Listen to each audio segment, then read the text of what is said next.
de retroalimentación positiva o negativa.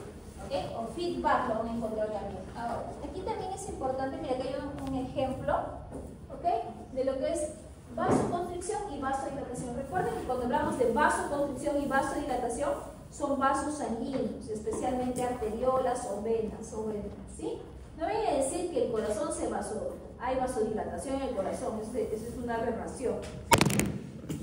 Entonces, miren, aquí estamos viendo que hay inervación, ¿ok? De tipo simpático.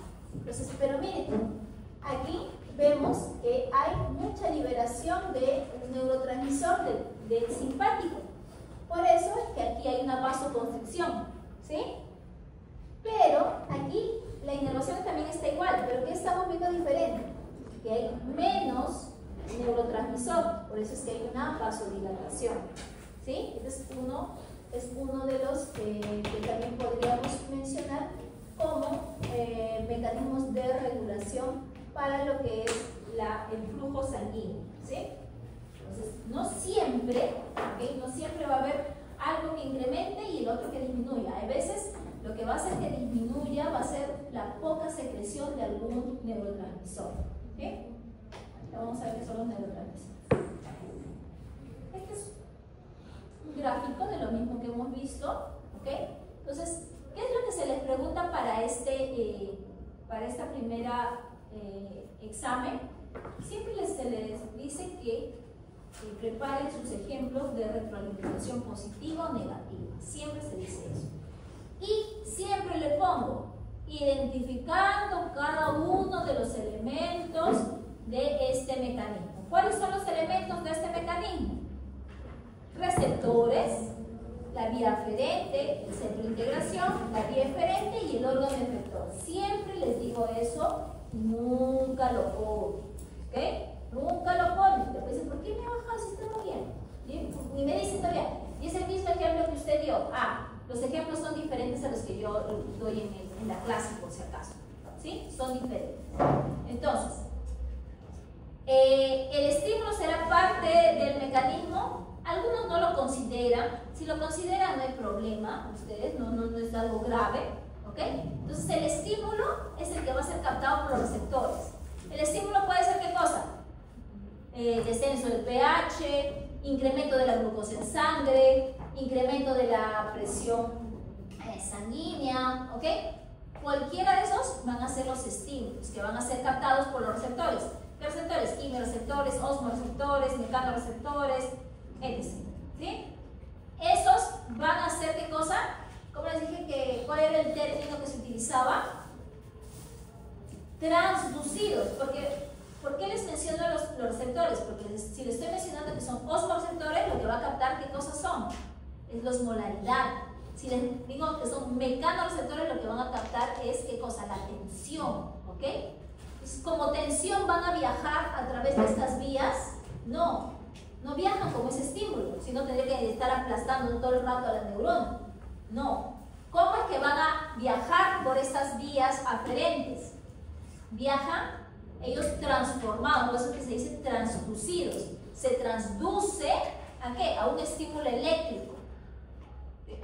Estos receptores por lo general son parte de esa neurona sensitiva, ¿sí? Siempre las vías aferentes son neuronas sensitivas porque tienen al final de su,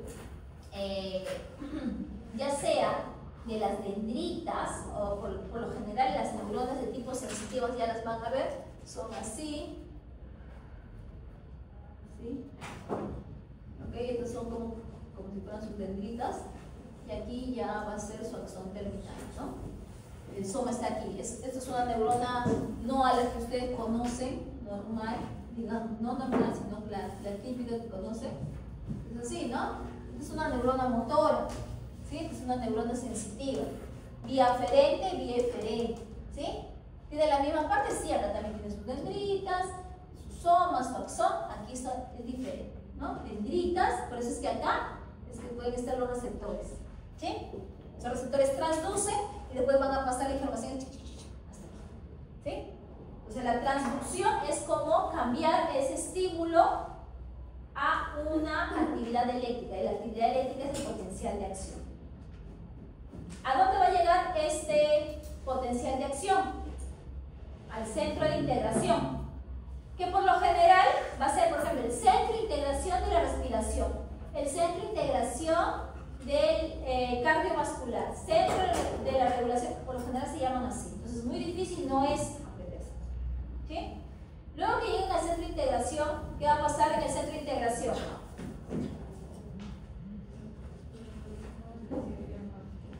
Se compara, ¿no? Se dice, se comparan los parámetros que está llevando esa información para luego ver si están dentro de los rangos normales o no. Si no están dentro de los rangos normales, ¿qué se desencadena?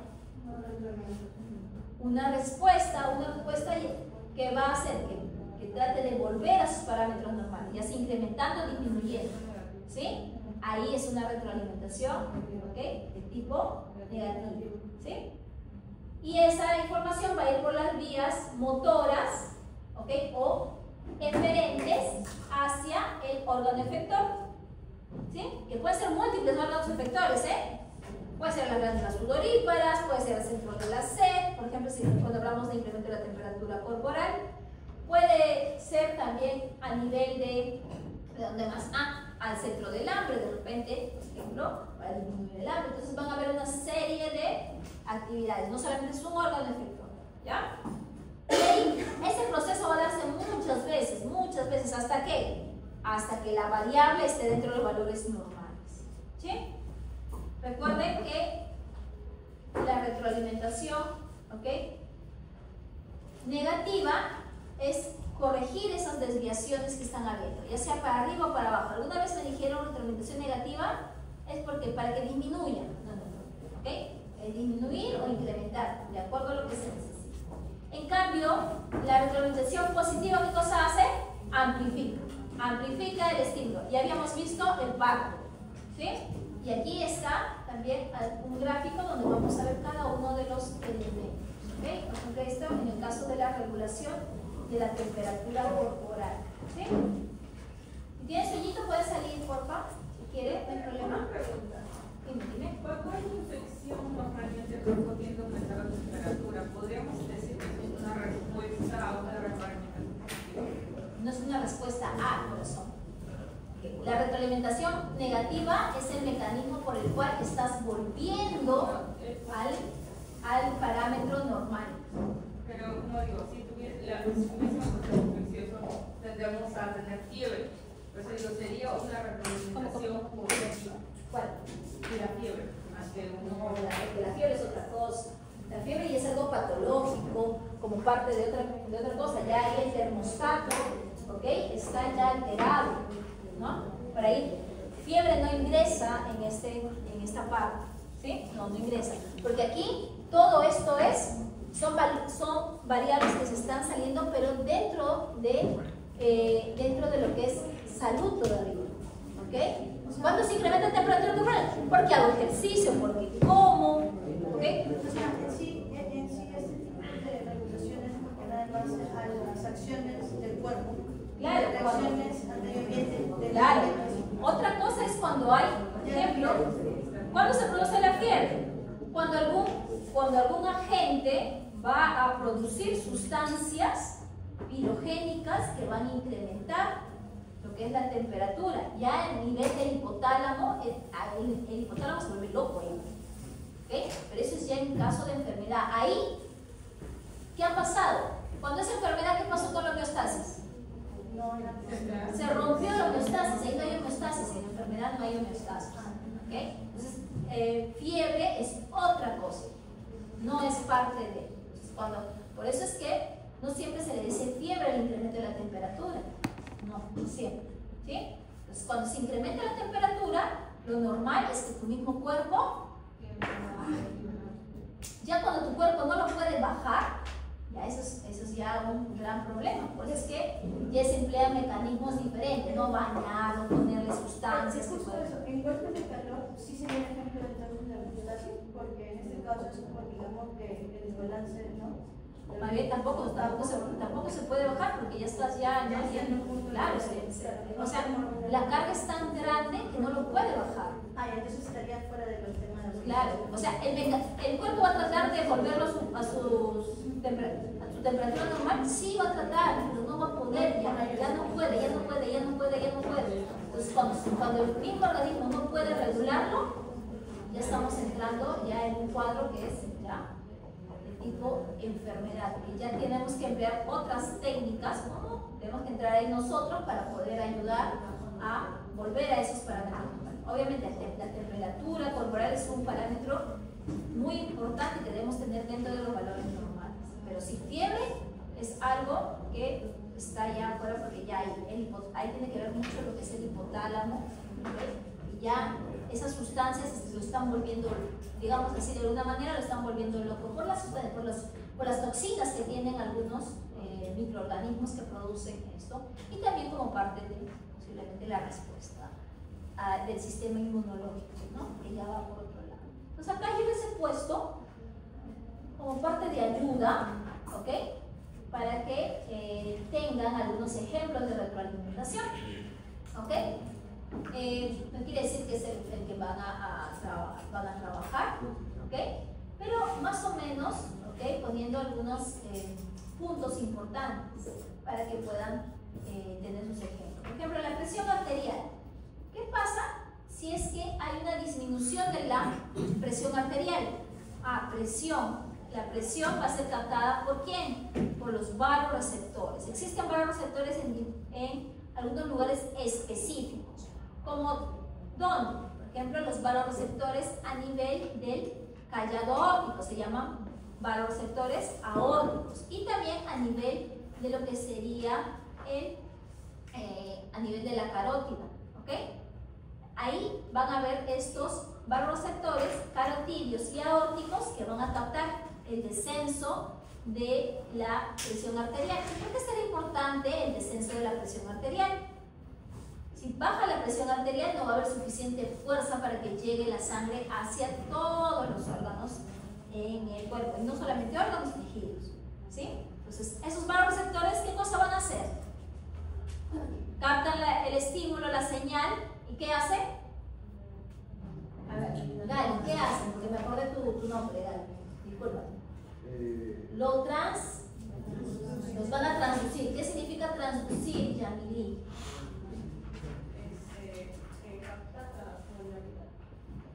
Ya, pero yo te diría, Yamili, explica de acá a mi hijita de 5 años, ¿qué cosa es transducir una señal?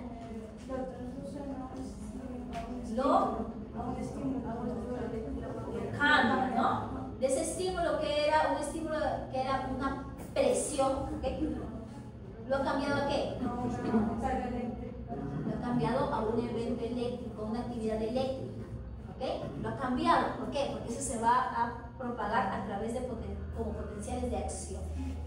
¿Por dónde va? A ver, aquí me acuerdo, Valeria. ¿Ok?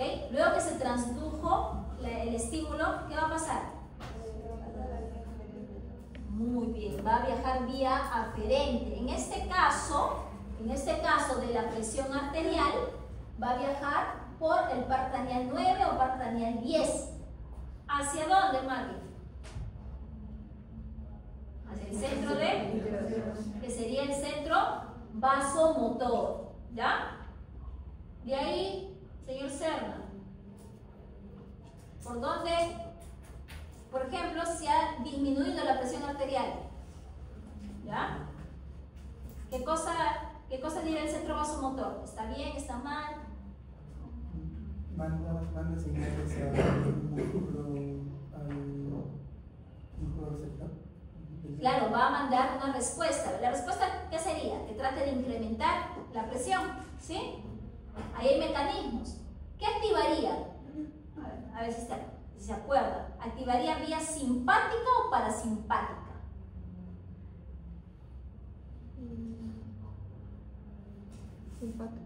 Simpática. ¿Ok? La vía simpática del corazón va a ser siempre que incremente tanto fuerza de contracción como también lo que es frecuencia cardíaca. En este caso, lo que va a hacer para tratar de incrementar la presión arterial, ¿qué cosa es? Por un lado, cuando se activa vía simpática, que sería la vía eferente, va a tener que bajar todavía a la médula, y de ahí se va a liberar, ¿ok? Se va a liberar adrenalina, ¿para qué? Para que active para los vasos sanguíneos externos, periféricos, se va a liberar y va a producir una vasoconstricción periférica. ¿Okay? Esa vasoconstricción periférica es chiquita, pero va a ayudar. ¿Qué más va a hacer? Así como está liberando adrenalina a nivel de los vasos sanguíneos periféricos, también está liberando adrenalina al corazón. En el corazón lo que va a hacer son dos acciones. Por un lado, va a incrementar frecuencia cardíaca porque va a incrementar la despolarización del nodo sinusal. ¿Y para qué? Para que cuando se incremente la frecuencia cardíaca, se incremente el gasto cardíaco también. Eso lo vamos a ver después. ¿Sí? Y por otro lado, también va a incrementar la fuerza de contracción. Entonces, a nivel ya de músculo. Entonces, de esta manera, va a tratar de traer más sangre para que se incremente la presión arterial. Entonces, esto va a seguir, ¿no? Va a seguir, va a seguir, va a seguir. Por eso les decía que no es solamente un órgano efector. En este caso estamos viendo que va a tener efecto ¿dónde? A nivel de vasos sanguíneos periféricos, arteriolas periféricas y también el mismo corazón. Y en el corazón veíamos que tenía efecto a nivel del nodo sinusal, las vías de conducción eléctrica y a nivel de lo que es el músculo. ¿Okay? ¿Ese es un ejemplo? Sí, ese es un ejemplo que deben ustedes también tener. ¿Sí? Ya.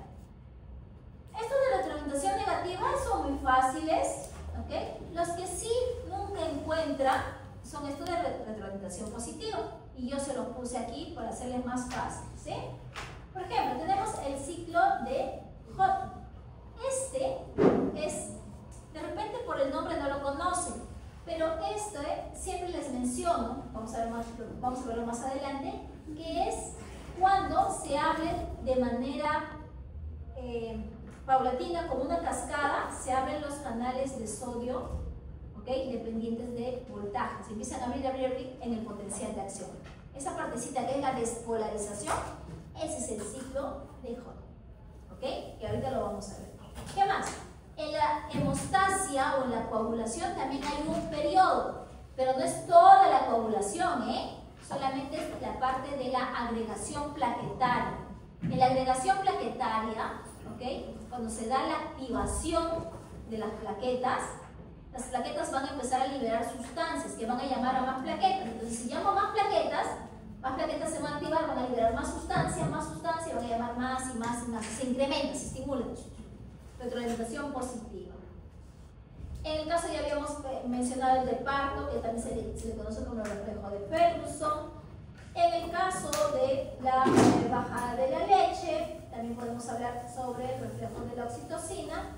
Y en el pico preovulatorio de LH también, aquí se necesita, lo que mencionábamos, es un estradiol alto para que se pueda dar la liberación, ¿okay? de LH para que se dé la ovulación. Y esto depende, ¿no? Depende en algunas especies, pero como algo, digamos,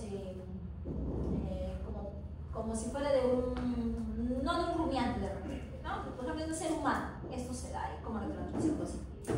Entonces, lo que tienen que hacer es, en casa, identificar los elementos y armar todo este proceso que hemos visto de retroalimentación positiva y negativa para que lo puedan ustedes escribir en sus exámenes.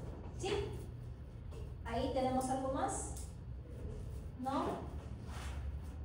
Ya. A ver, hasta ahí termina la parte de lo que es homeostasis, ¿okay? Los mecanismos para regular esta homeostasis, ¿sí? Por retroalimentación negativa o positiva.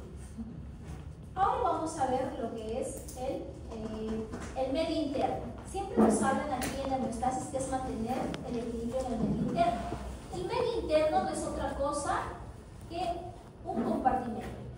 Cuando nosotros hablamos de las células que componen un organismo, estas células que componen el organismo están, ¿qué cosa? Están bañadas en líquidos, ¿ok? Estos líquidos están divididos en dos grandes compartimentos. Un líquido que está dentro de la célula, que es el líquido intracelular, y el líquido que está fuera de la célula, que es el líquido extracelular. Entonces aquí vemos, ¿okay? que las células son como si fueran esto, y el líquido extracelular sería esto. Esto es como si se consideraría la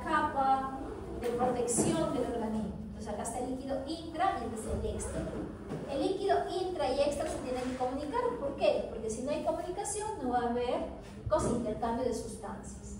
Entonces, tenemos aquí las dos divisiones de los líquidos que hay en el organismo, ¿sí? El líquido intra, que es el que está en mayor proporción, ¿sí? 2/3 del líquido total del cuerpo es intracelular y 1/3 es extracelular, ¿sí? Ahora, el líquido extracelular es este de aquí. El líquido extracelular es aquel que está bañando las células, está aquí. Este se le conoce como líquido intersticial, y también el líquido extracelular es el líquido que está yendo a través de los vasos sanguíneos, que se llama líquido intravascular, ¿sí? Entonces, ¿quiénes componen el líquido extracelular? Intersticial y intravascular. ¿Cuál de los dos? El líquido, ¿quién es más abundante? ¿El intracelular o el extracelular?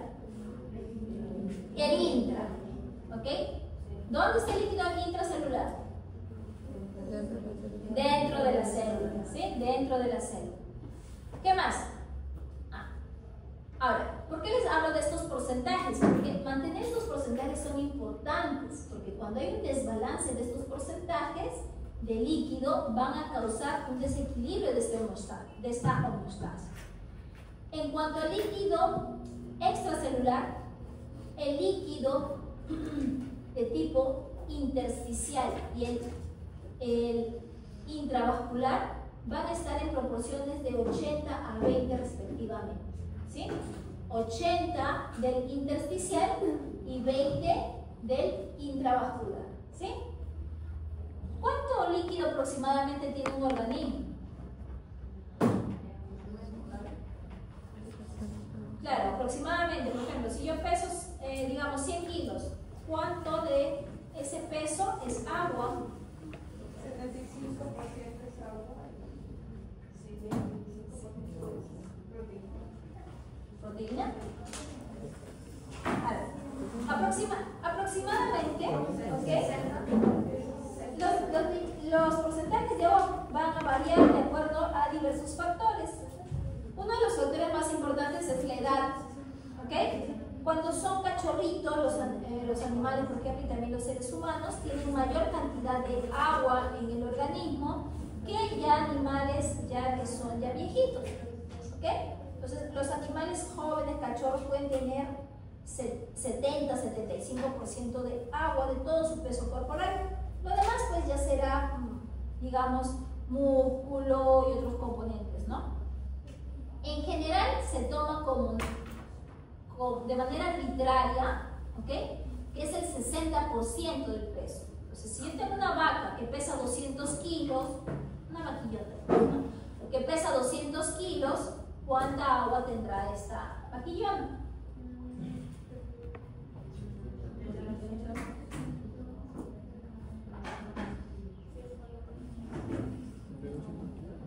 ¿No?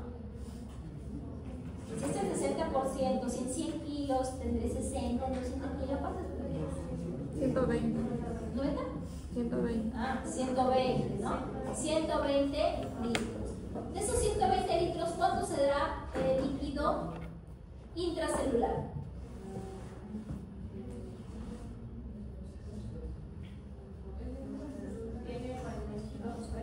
$80. 80. Ya. ¿Y el líquido extra? 40. ¿Cuánto tendrá, por ejemplo, de líquido intersticial?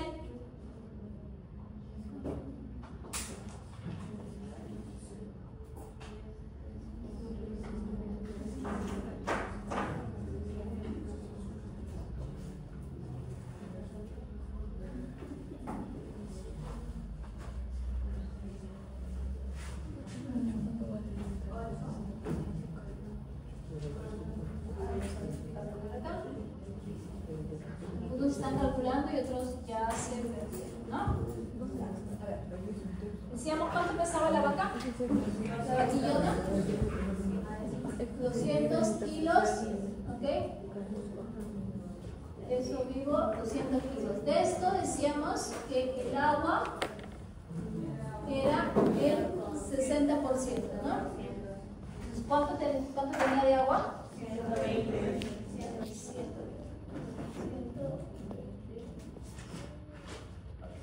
De estos 120 litros vamos a dividir en LEC y LIC. ¿Cuánto tenía de líquido intracelular? Estos 2/3. ¿Cuánto tendrá? 80. Acá tiene 80. ¿Y aquí tiene? Vale. Ok, este queda aquí porque ya no tiene más. Pero aquí sí tenemos más, ¿sí? Tenemos intersticial y intravascular. ¿Ok? ¿Intravascular cuánto tiene?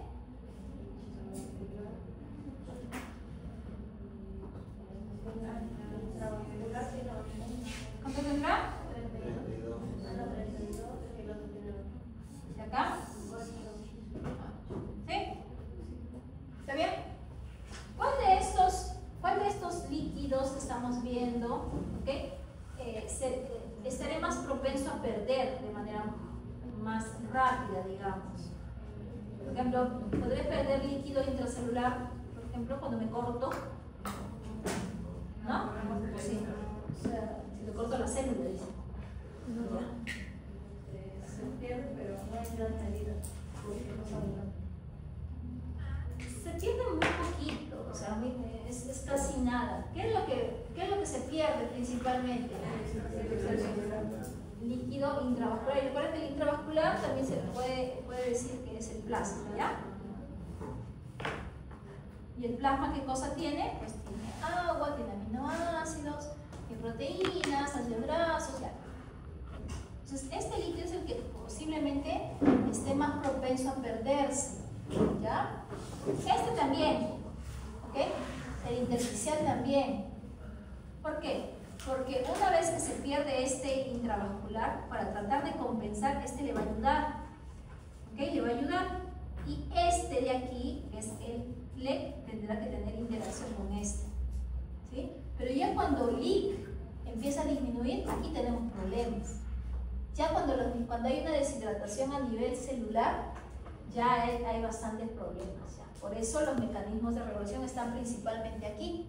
Por eso es importante conocer o tener una idea más o menos cuáles son los valores de líquido que tenemos aquí. Por ejemplo, ¿qué pasaría si se pierde cierta cantidad de plasma? Los componentes que tenemos aquí se van a perder. Aquí el líquido intersticial va a tratar de compensar. Esto va a hacer que bajen estos niveles, ¿okay? Y este también va a tratar de compensar para que pueda mantener estos niveles, ¿sí? Entonces, eso es importante. Cuando hay deshidratación que tenemos aquí, que tenemos que tratar de mantener esos porcentajes, ¿sí? Entonces, a veces les pregunto de esto, pero no les pregunto directamente cuánto del I, cuánto del X, sino es aplicativo, ¿sí? Un perro, ¿no? Ha tenido no sé, tuvo un accidente y perdió sangre, ¿ok? Se dice que ha perdido, no sé, el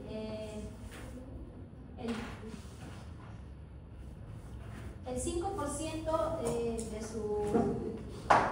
del contenido total de sangre. ¿Cuánta sangre se puede tener?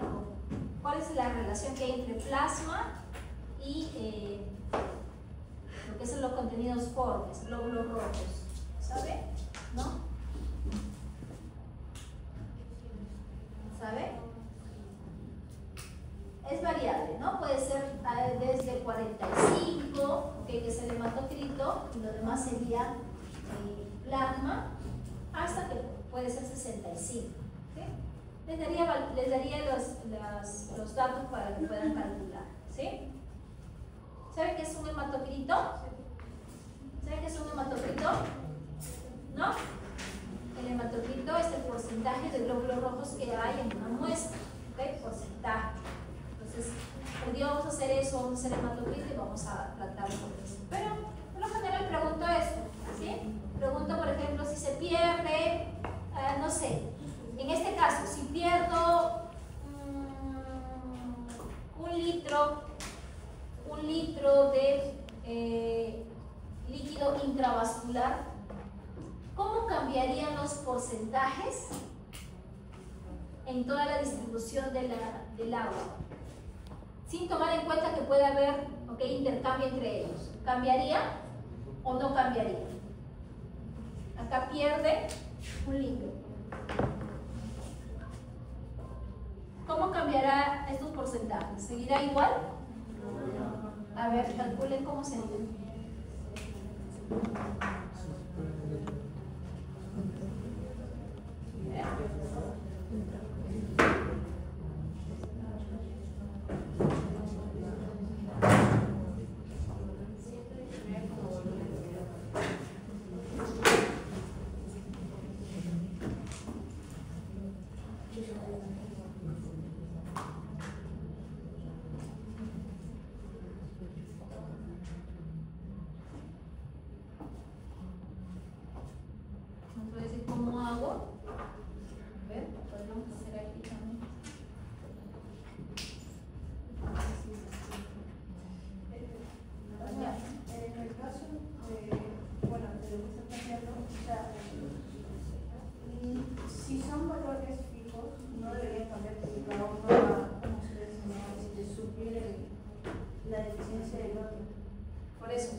¿Esto cuánto es?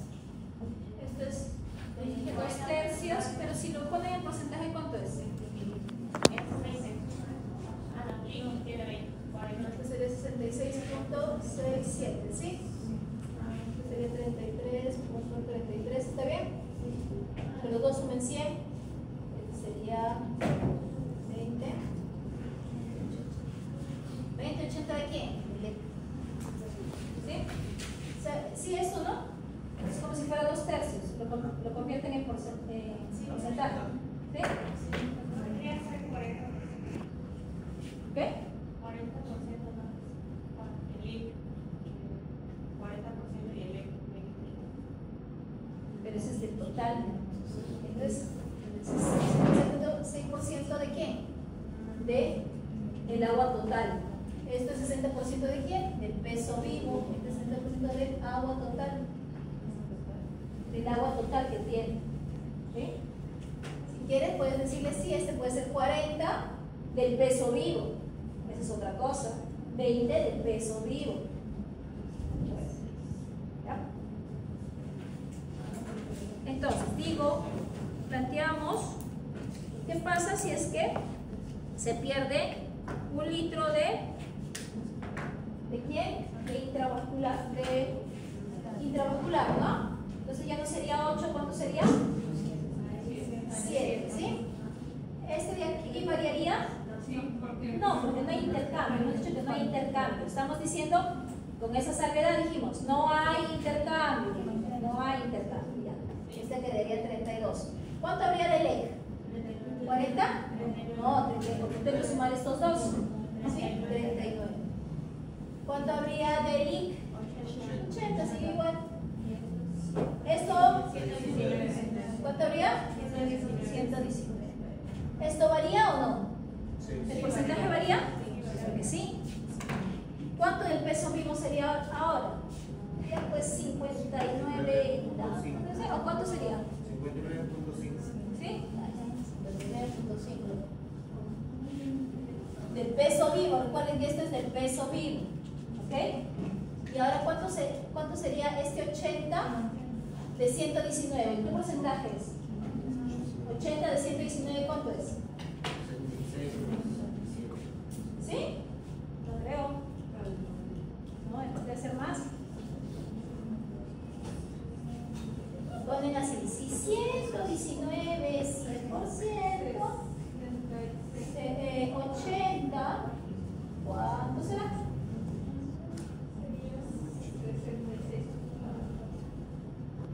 ¿Sería?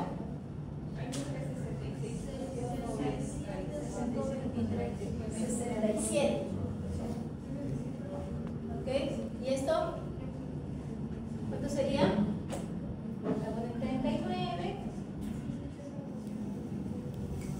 32.77.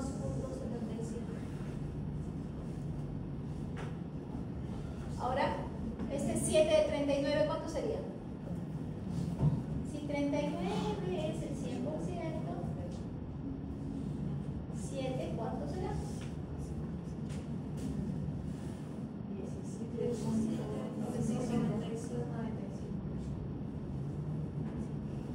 32. De 32 a 39, ¿cuánto sería?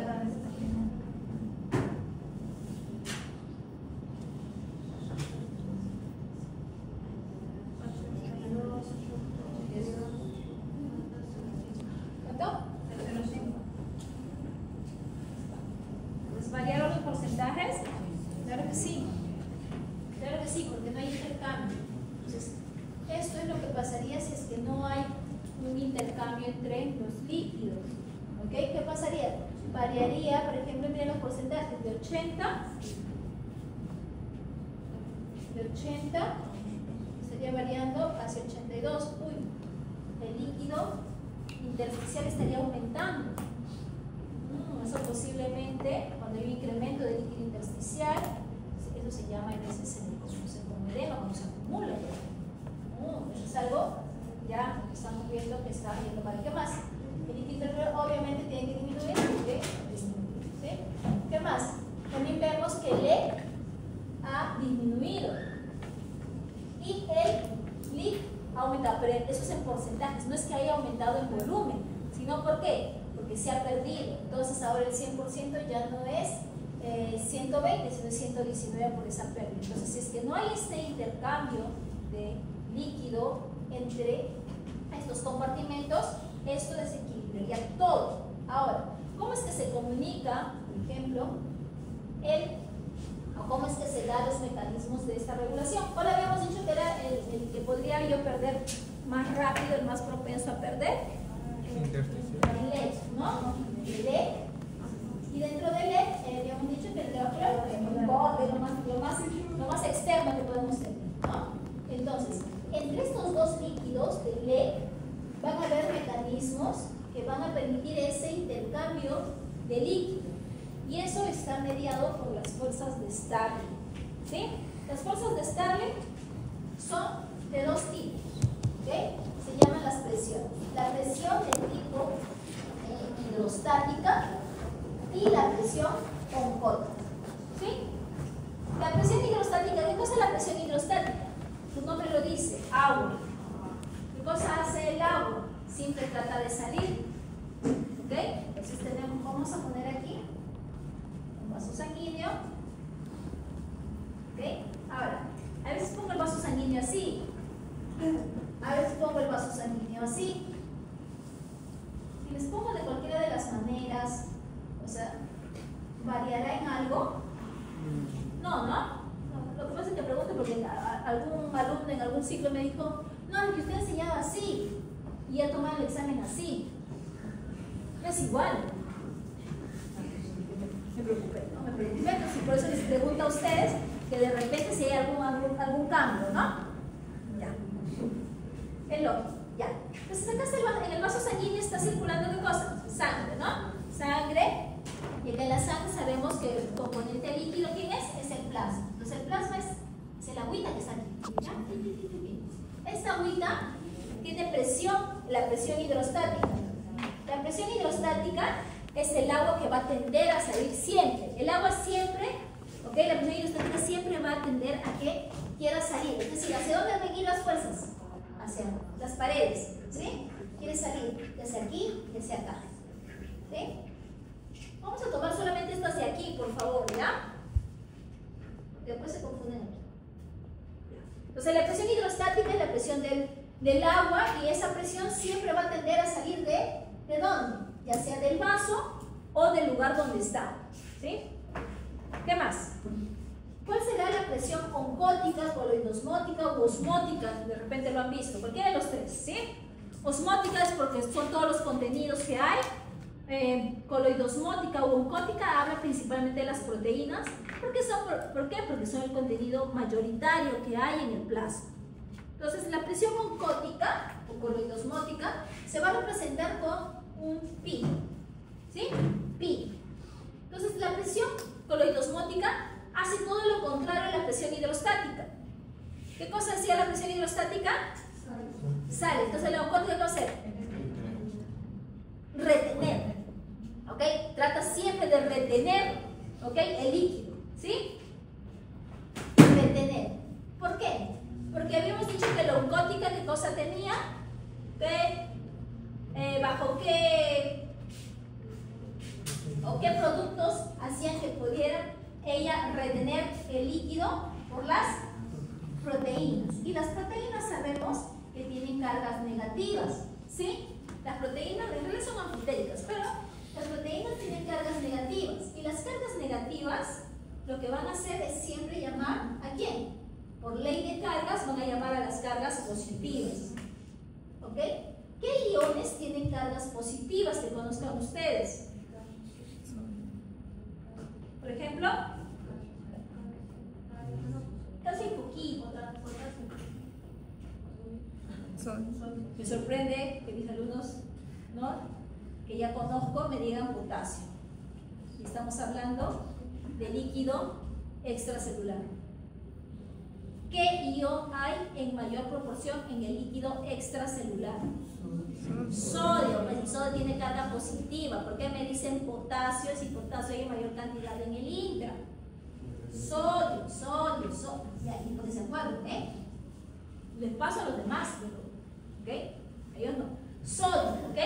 El sodio es el ion que está en mayor, ¿ok?, cantidad, proporción en el líquido extracelular. Siempre el LED va a ir con sodio, siempre. Y LIC hay mayor cantidad de potasio. No me van a decir que va a haber potasio pues en el LED, no, es una aberración. ¿Ya? Mal. Ok, otra vez. Entonces, ¿qué ion tiene carga positiva y hay mayor cantidad en el LED?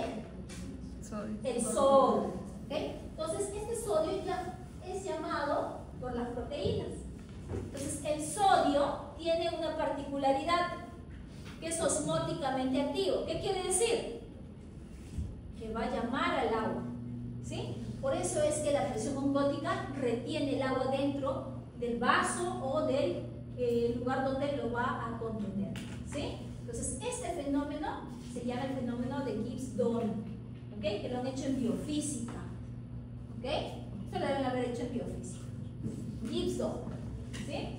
Por ese mecanismo es el que las proteínas o la presión oncótica retiene el agua dentro del vaso o del contenido. ¿Sí? Lo que va a hacer también, ¿ok?, es que no solamente vamos a tener el líquido que está aquí en el vaso, sino ¿dónde más hay LED? Aquí afuera. ¿Se acuerdan? En el intersticial.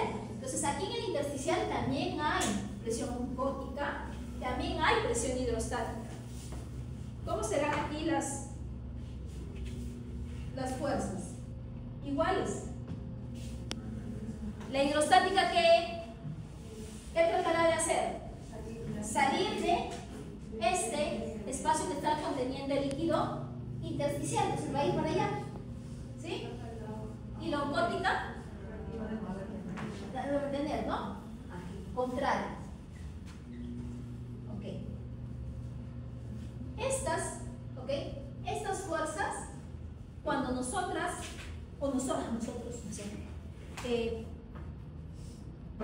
los unimos, porque esto está sucediendo ¿dónde? Esto está sucediendo en los capilares. ¿Sí? ¿Se acuerdan que son los capilares? Los lugares donde hay difusión. ¿Sí?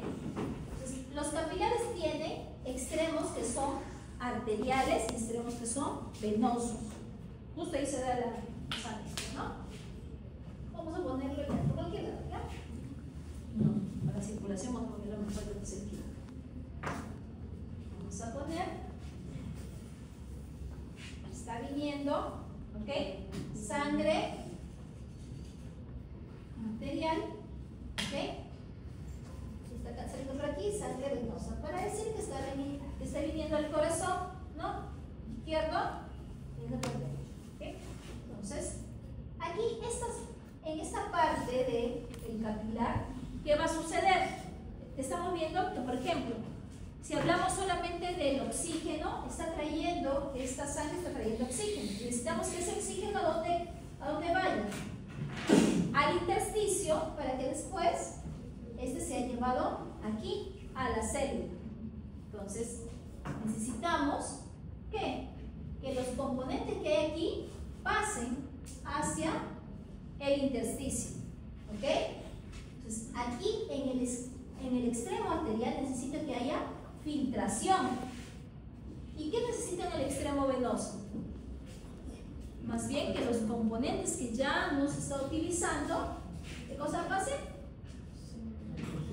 Se absorban, ¿no? Todo respecto al vaso sanguíneo, ¿ya? Entonces vamos a ver aquí que en este extremo va a haber filtración y aquí absorción. ¿Y cómo se explica eso? Con las fuerzas de Stark, ¿ya? Entonces, ¿qué va a pasar? Va a hacerlo más grande, porque seguro que no sé.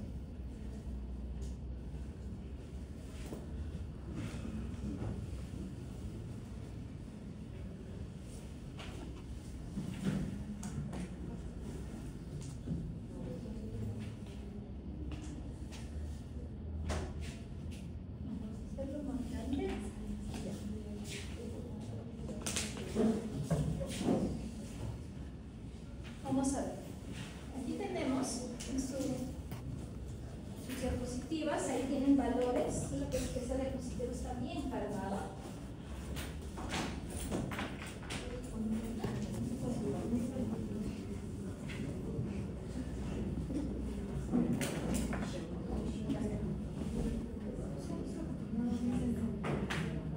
Bien, esto vamos a hacer. ¿Sí? Entonces, tenemos aquí la presión hidrostática, ¿okay? La presión hidrostática del capilar, la presión hidrostática del intersticio. ¿Qué más tenemos? La presión oncótica del capilar, la oncótica del intersticio. Acá está llegando la sangre, ¿sí? Una sangre está llegando con una presión. Vamos a poner.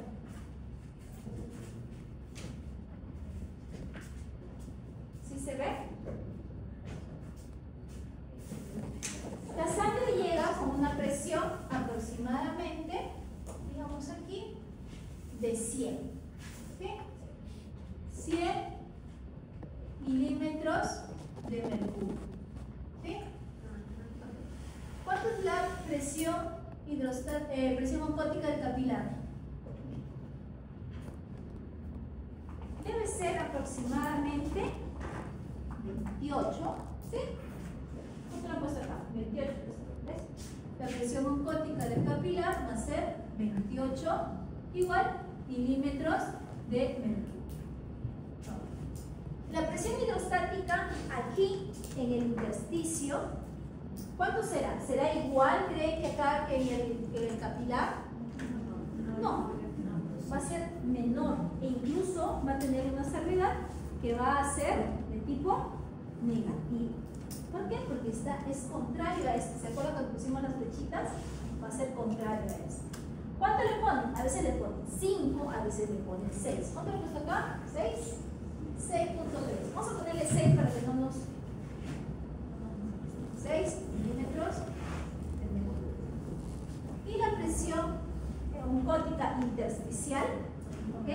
Aquí, en el intersticio hay muy poquita proteína, muy poquita, ¿sí? ¿Por qué?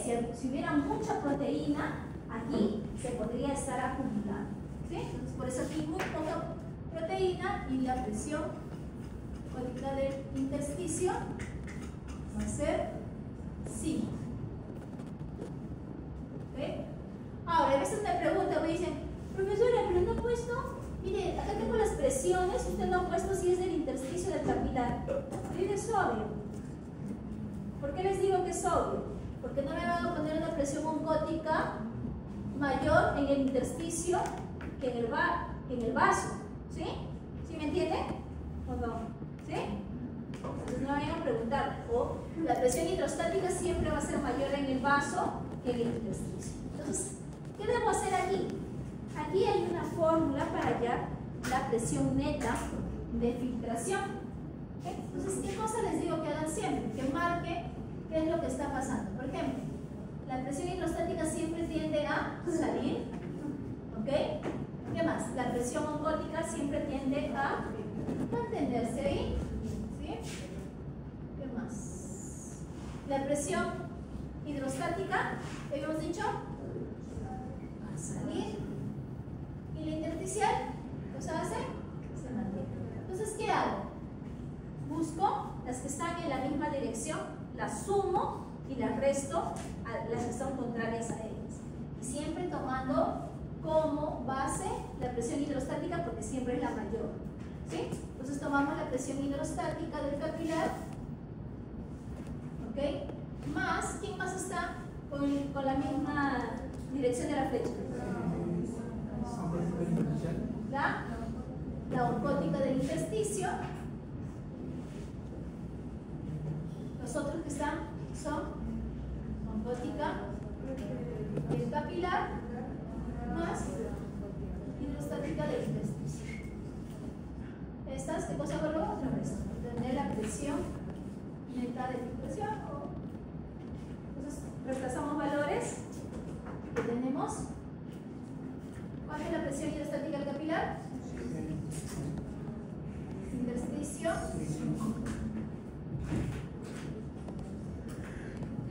Capilar. ¿Cuánto? 28. ¿Ya? ¿Cuánto sale acá? 22. ¿Cuánto sale?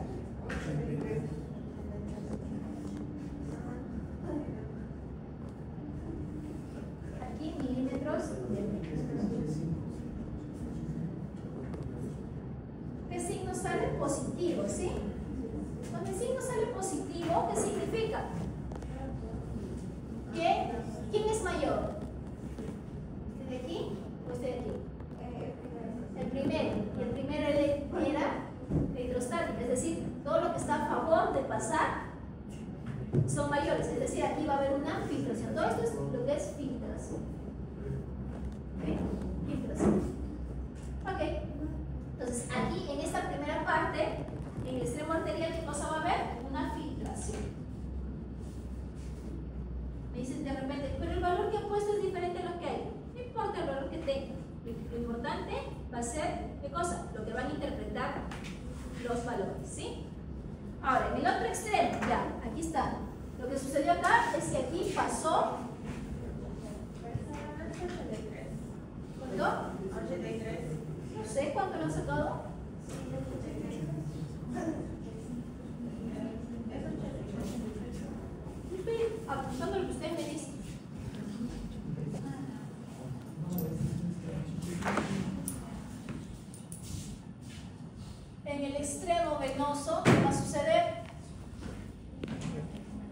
Vamos a tener las mismas presiones, sí, pero en una variación. ¿Ok?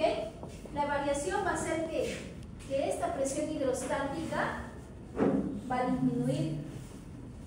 Esa es la única que disminuye. ¿Ok? ¿Por qué? Porque ha pasado líquido. Porque estamos diciendo que está pasando 83 milímetros de mercurio al otro extremo. Por eso es que está variando. ¿Sí? Esa es la única presión que va a sufrir cambios. Las demás van a seguir igual que siempre. Eso tiene que ver también con el tema de que como este filtro lo que absorbe, Por eso cada uno tiene una función. ¿Ya? Este sigue igual el 28. Este aquí sigue igual. Sigue en 5. Este sigue en menos 6. ¿Ok? ¿Qué más tenemos? ¿Cuánto quieren que le disminuyamos? Vamos a disminuirle bastante. Vamos a dejarlo en 60. Estamos tomando la presión que hay. Vamos a ponerle. Estamos tomando como la presión total. Ya, no importa. Vamos a trabajar. No importa los valores que les pongan, ¿eh? Lo importante es que lo vamos a analizar después. Vamos a ponerle aquí 50. ¿Ya? ¿Cuánto saldría acá ahora el resultado? Igualito como lo hemos hecho. ¿Cuánto saldría? Igualito. Marque los que están a favor, los que están en contra. ¿Cuánto saldría?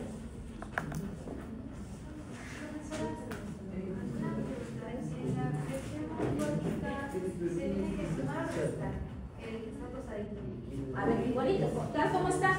¿Qué cosa tienen que hacer? 21. ¿Pero qué signo? sale igual. Tengo que bajar más. Por eso estaba bien, Hay que bajar más. Vamos a dejar acá a.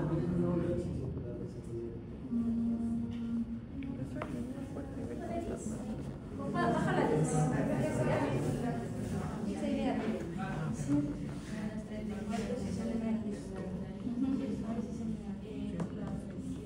¿Cuánto saldría? ¿Cuánto? Ya. Entonces al final, ¿cómo van a saber si se suma, si se resta? Tienen que marcar. Hidrostática, ¿qué hace? Sale. Oncótica, permanece. Esta permanece acá y esta sale. Sumo los que están, si son iguales, ¿no? Sumo los que están en la misma dirección y les resto. ¿Sí? ¿Cuántos? Acá debería salir, en el extremo venoso debería salir, ¿cómo? Negativo. Menos. Entonces, ¿qué quiere decir cuando sale menos? Aquí, ¿qué quiere decir cuando sale menos 19? Que hay mayor presión en la parte de la filtración. ¿Okay? Entonces aquí pasa, ¿qué cosa? Va a absorberse. ¿Sí? Claro, acá se filtra y acá se absorbe. ¿Ok? Al final tenemos dos valores. ¿Ok? Dos valores que es por un lado filtración y otro absorción. ¿Qué debo hacer? Debo calcular si la filtración va a ser igual a la absorción. Por lo general no es igual. ¿Ya? ¿Por qué? Porque la capacidad de absorción es siempre un poquito menor. ¿Ya? Entonces, ¿qué va a pasar? Cuando queda un poco todavía de líquido en el intersticio, hay un sistema que lo va a ayudar, que es el sistema linfático. ¿Ok? La linfa es la que ayuda a tomar ese líquido que se está acumulando en el intersticio y llevarlo, pero se tiene una capacidad máximo, se habla de 2 milímetros de mercurio. Entonces, si esta diferencia que hay aquí son 2 milímetros de mercurio, mi linfa se la va a llevar y va a mantener otra vez los niveles en equilibrio. ¿Qué pasa si es mayor? ¿Qué pasa si acá sobra más? Edema. ¿Sí? Causas de edema. ¿Qué pueden ser causas de edema?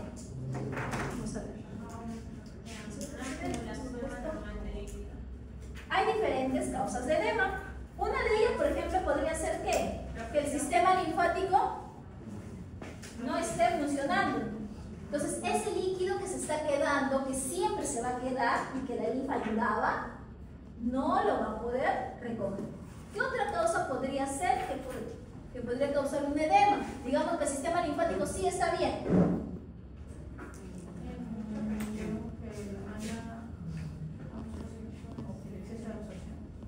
Que la presión hidrostática o la presión oncótica aquí tenga implicancia. ¿Qué pasaría si la presión oncótica disminuye? Claro. ¿Por qué? Porque el oncótico del capilar, ¿qué cosa decía? Retiene. Entonces, si no hay nadie quien lo retenga, ¿qué va a pasar? Va a salir. Entonces, ¿cuánto disminuiría la presión oncótica? Habíamos dicho que la presión oncótica se debía a quién? Se habla del efecto de Gibbs-Donald. Presión oncótica era por proteínas. Y es negativa, entonces la mata de sodio. Claro, las proteínas son negativas y ¿cómo es que retienen el que les expliqué era cómo retenía el agua? Por el efecto de Gibbs-Donald. Ya, pero ¿cómo un descenso de la presión oncótica causaría edema? Es porque disminuye esa fuerza de atracción de agua, ¿no? Para mantenerlo acá. Pero, ¿quién causaría un descenso de la presión oncótica? ¿O cómo produciría disminución? ¿Ok? Disminución de proteínas, ya, pero ¿cómo se disminuirían las proteínas en sangre? A ver, ¿no? ¿Qué proteínas hay en sangre? Albúmina, globulinas, ¿ok? Ya, la que hay mayor cantidad es albúmina. ¿Cómo disminuiría la cantidad de albúmina en sangre? Claro, ¿por qué problemas hepáticos? O sea, no me sirve que vean problemas hepáticos, eso es muy... Lo lanzo. ¿Por qué? Porque en el hígado se va a sintetizar la albúmina. Por eso es que problemas hepáticos van a producir una hipoalbuminemia, sí. ¿Por qué? Porque se está, ¿ok?, interfiriendo con la síntesis de albúmina a ese nivel, ¿sí? Entonces, cualquier problema hepático que pueda haber puede transformarse en una disminución de la producción de albúmina, por ende podría producirse una disminución de la presión oncótica, por eso que se vería a veces los edemas, ¿ok? En el caso, por ejemplo, de algunas enfermedades parasitarias, por ejemplo, en el caso de la fasciola hepática, que va a alojarse en el hígado, ¿qué va a pasar? Una de las manifestaciones clínicas es el edema de la papada, ¿sí? Que lo ven. Entonces, eso es, ¿por qué? Porque está disminuyendo la presión oncótica a ese nivel. ¿Por qué en ese nivel? Porque justo en ese nivel, ¿ok?, es más sensible o tiene este tipo de vasos que no van a estar regulando, ¿ok?, esta variación de las presiones, ¿sí? Ahora, los valores no van a ser así exactos, van a haber posibles variaciones. ¿Qué más? Entonces, una causa de edema es disminución de la presión oncótica. ¿Qué más? ¿Qué otra causa podría ser que haya un edema? Incremento de la presión hidrostática podría ser, ¿no? También podría ser una de las causas, ¿ok? ¿Qué más? También incremento de la permeabilidad que va a haber de los vasos sanguíneos. También ese es otro de los factores que van a haber, ¿sí? Edemas, vamos a ver, es una manifestación, pero hay que tratar de explicarlo, ¿sí? Ok, ¿qué más tenemos? Hacemos otro repito, ¿ya? A ver, tenemos presión hidrostática, hay que ponerle más chiquito. Presión hidrostática del capilar, a ver, anote. Presión hidrostática del capilar, vamos a ponerle bajito. 25, 30. Presión hidrostática del capilar en el extremo arterial, aunque no debo decirles, pero es por obvio, ¿ok? Presión hidrostática del capilar, ¿ok? 30. Presión oncótica del capilar, pongámosle 28, 28, presión hidrostática del intersticio, aquí vamos a entrar,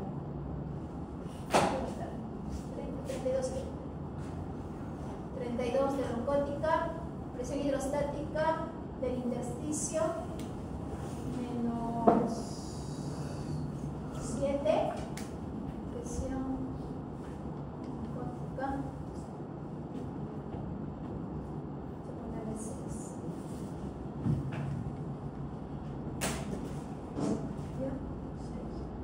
Sí.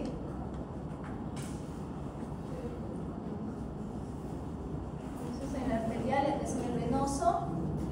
En el venoso este va a disminuir hasta 15.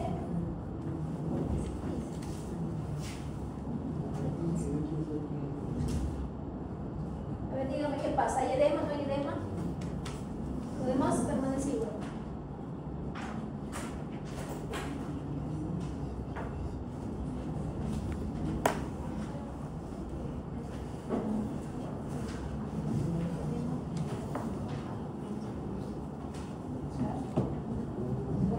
Cuando la presión oncótica disminuye, porque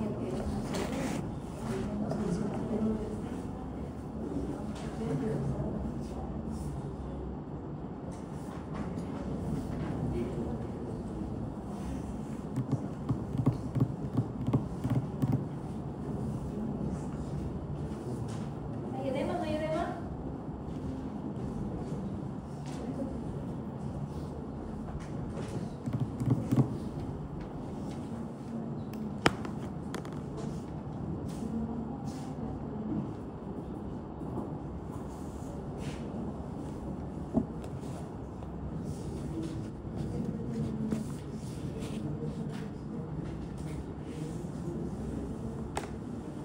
¿Cuánto es?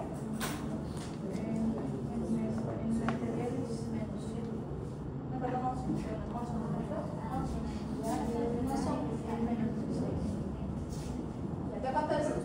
Dice que acá le sale 11, ¿sí? ¿Y acá? Menos 4. ¿Está bien? ¿Qué quiere decir?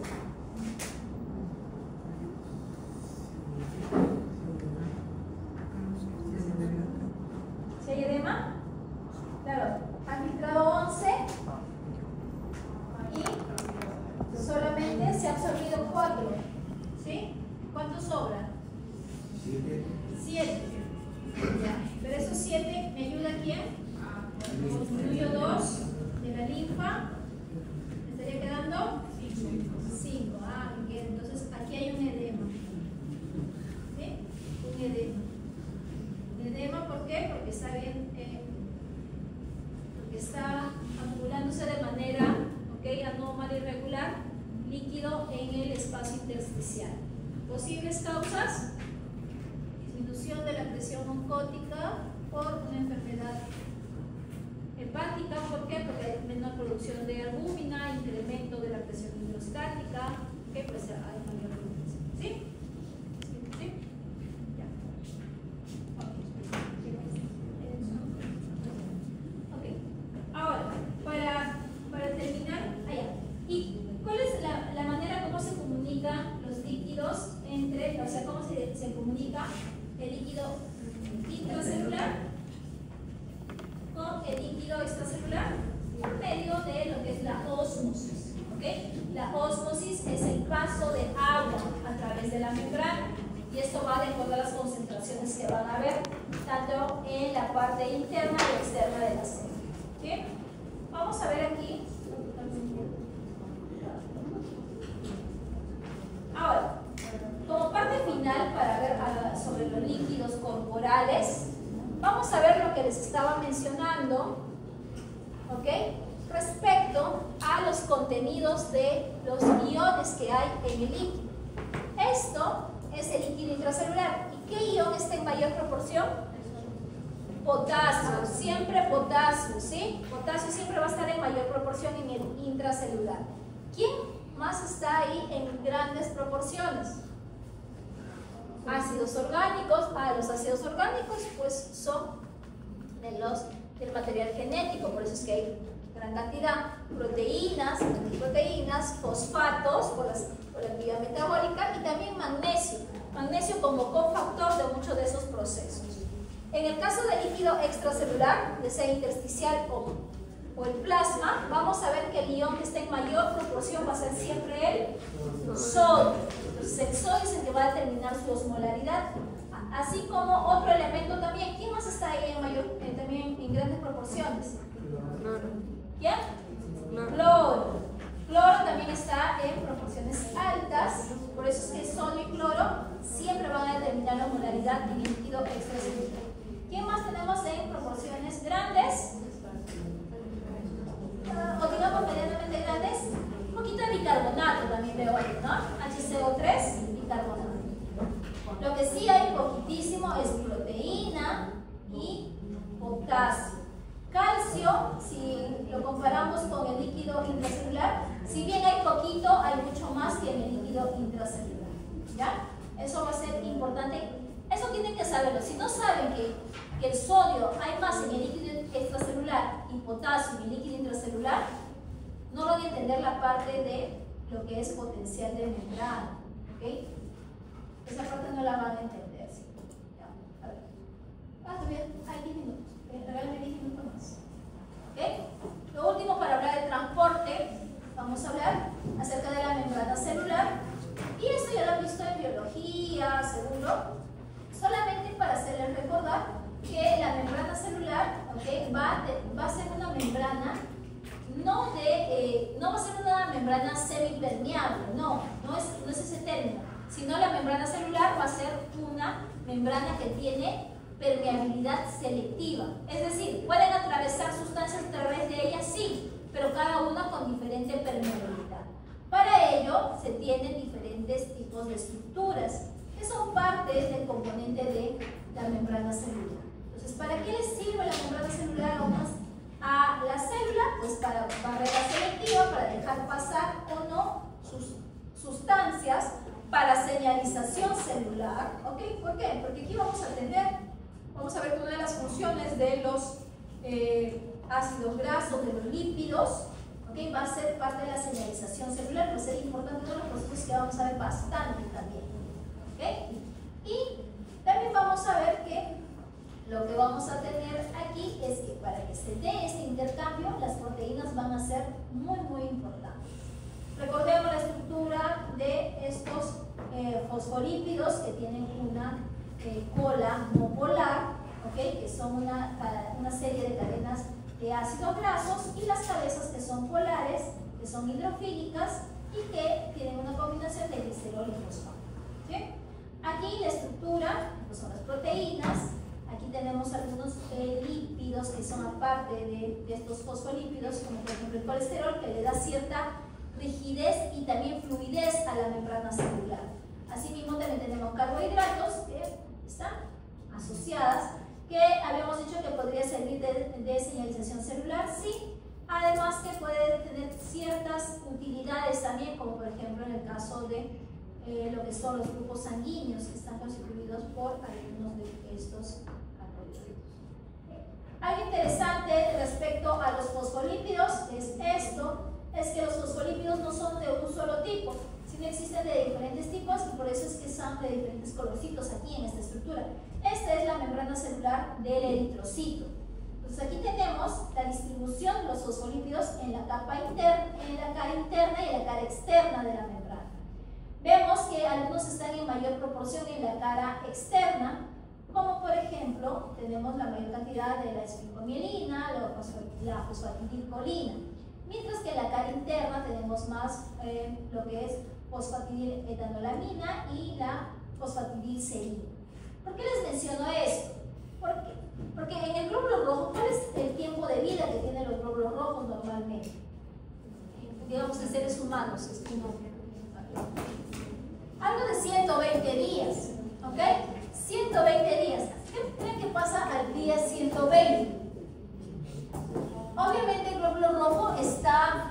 cansado, tiene estrés, ¿okay? Estrés osmótico, estrés energético. ¿Okay? Entonces, lo que va a causar esto es que la distribución de estos ácidos grasos van a cambiar.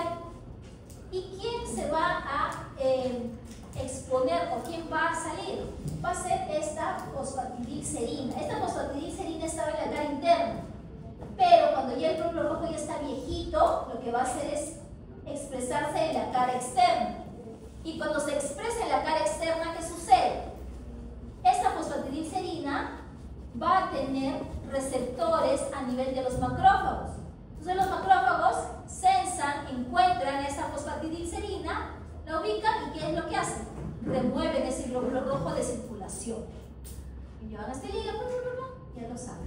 Entonces cuando el glóbulo rojo se vuelve viejito, empieza a externalizar estas proteínas. Gracias a estos ácidos grasos. ¿Gracias a qué? Algunas enzimas que son, por ejemplo, las esclavlasas. Entonces los ácidos grasos no están ahí, ¿ok?